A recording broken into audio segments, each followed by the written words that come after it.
Here in the great Northwest, where I am temporarily residing until I move back home to my home state of Nevada, we have these plants called buttercups. Yes, the flower, that are extremely invasive. And basically, they send out little runners, little tendrils that send down roots, and after that, they keep growing and send down more roots, and the tendrils go forever, basically, if you let them keep sending down roots, and it just becomes this giant colony of buttercups. And they fill entire fields full of buttercups. It's really beautiful, really pretty. And back in Nevada, where I'm from, the same thing happens with elm trees. Well, they proliferate differently, but they're just as prolific. And they, once you got them, boy, you can't get rid of them. They got the taproot that just goes down endlessly, and trying to get rid of them is like trying to get rid of, I don't know, it's like trying to get rid of something that's really hard to get rid of. But no matter what you do, in both of these cases, you can get rid of these plants all you want. You can chop them, hack them, pull them, get rid of them. But they're both incredibly difficult to get rid of for one reason. And that reason is the roots. I have pulled large patches of these buttercups, big, huge patches, I don't know, 7 or 8 feet wide, maybe, round in circles, and just rolled it like a ball and keep pulling roots and keep digging them out and pulled and pulled and pulled and pulled and pulled. It takes me a long time, an hour or two or more, to do one patch. And you come back later and pop, there's some buttercups growing. And I have chopped down elm trees in Nevada, and many people have, and it doesn't matter what you do to those suckers, boy, if the roots are there, they pop right back up. So the key here is roots. It's the roots. As long as there are roots, you're going to have buttercups and you're going to have elm trees. Because the roots really don't give a flying rat's behind what you do up here on top, above the surface.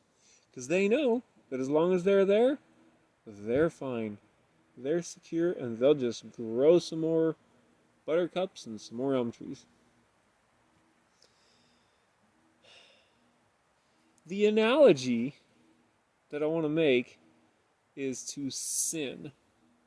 Sin is the same way. Human beings can cut off the above ground stuff, the superficial stuff, the smoking, the drinking, the cussing, the you name it, right? Whatever sin, whatever bad thing you want to call, there's an infinite number of them, right?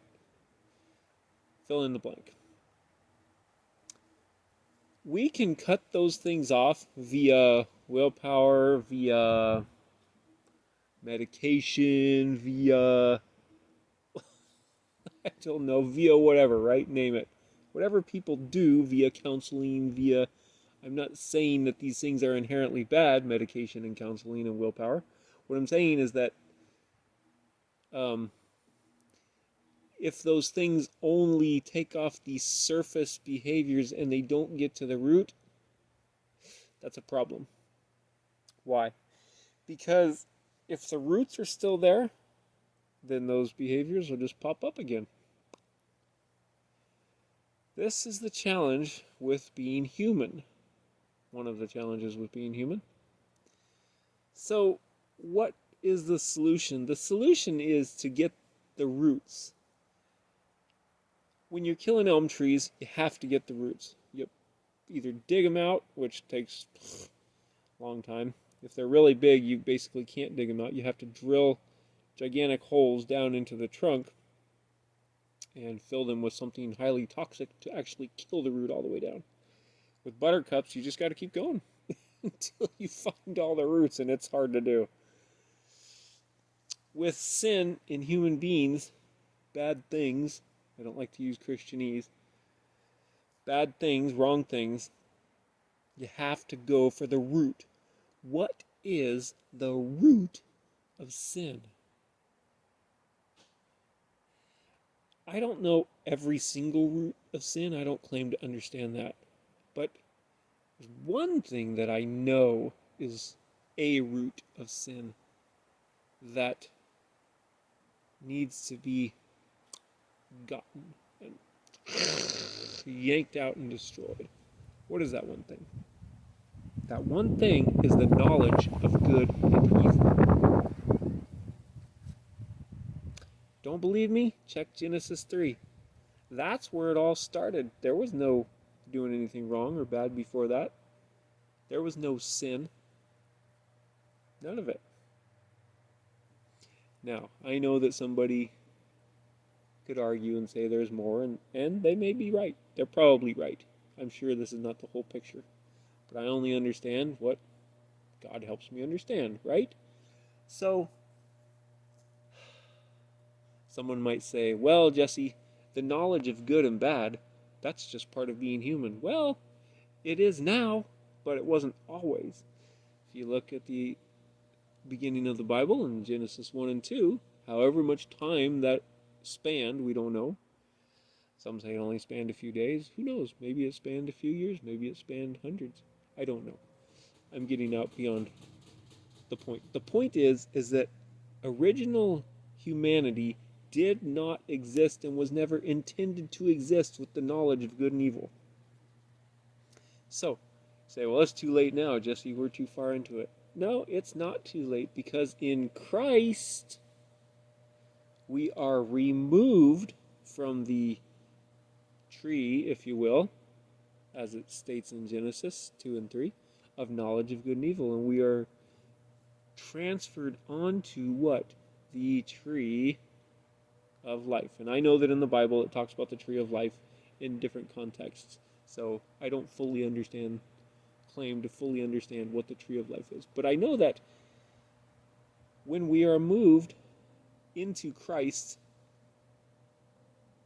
we are moved off of and out of and completely removed from the tree of the knowledge of good and evil. What does that mean? It means that the knowledge of good and evil as a source of sustenance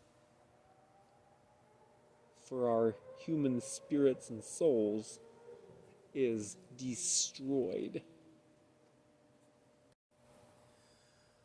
When that root is completely removed from your life and you are grafted in and transplanted into the tree of life, into Christ Himself, that is the removal of the root of sin.